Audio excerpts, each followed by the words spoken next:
que se formou por acaso, né? Até semelhante ao que aconteceu ano passado. Algumas histórias se repetem. Ano passado tinha o Matheus Felipe, titular absoluto, e o Choca pedia passagem, pedia uma oportunidade. Só que o Choca tinha sido muito menos testado do que o próprio Marcos Vitor foi.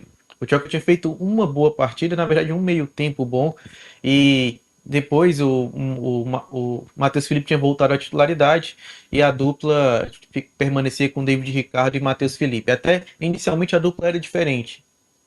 A dupla era Ramon Menezes e Matheus Felipe. O David Ricardo ganhou a posição na bola. E depois, quem ganhou foi a posição foi o Choca devido às oportunidades e o Matheus acabou caindo um pouco de desempenho. Foi caindo, caindo e recebeu a oportunidade então o Choca. A dupla se formou e foi o acesso da Série B. Ainda uma dupla contestada, viu, Liu?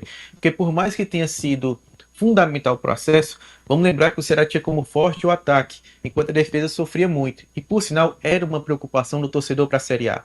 Imagina, se o time sofre tanto gol assim numa Série B, por mais que o Ceará precisasse constantemente do resultado e por isso se colocava mais exposto, por assim dizer, mas no geral, o Ceará ele tinha uma defesa que preocupava para a Série A, como seria. Com a vinda do David Ricardo, então, o torcedor no início do ano contestou não só a chegada de alguns outros atletas, acho que com exceção do William Machado, que teve uma aceitação, mas ainda não era um nome tão conhecido, e o Marcos Vitor sendo esse jogador que chegou para ser a quarta opção na defesa. Então, o cenário da dupla atual não era uma dupla imaginada pelo torcedor ao final da temporada.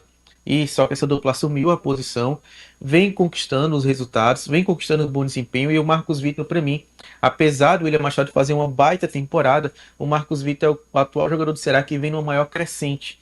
Ele vem, se você colocar até o Marcos Vitor do início, dos primeiros jogos, se jogou até como lateral antes de zagueiro para o Marcos Vitor que está agora, a evolução foi muito grande. É claro que o Bahia deve estar morto de feliz vendo esse desempenho do Marcos Vitor no Ceará.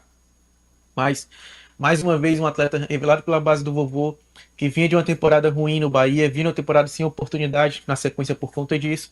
Vem para o Ceará, veste a camisa, está identificado, está evoluindo e está melhorando para trazer essa defesa sólida, junto do William Machado, que, repito, faz uma baita temporada.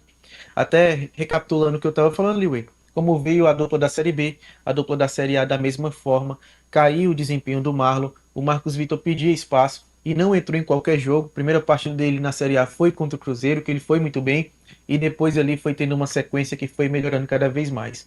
Hoje, o quarteto do Ceará defensivamente vai muito bem. Fabiano com algumas falhas individuais, mas no geral é muito bom defensivamente. O Bruno, na minha concepção, melhor temporada da carreira dele.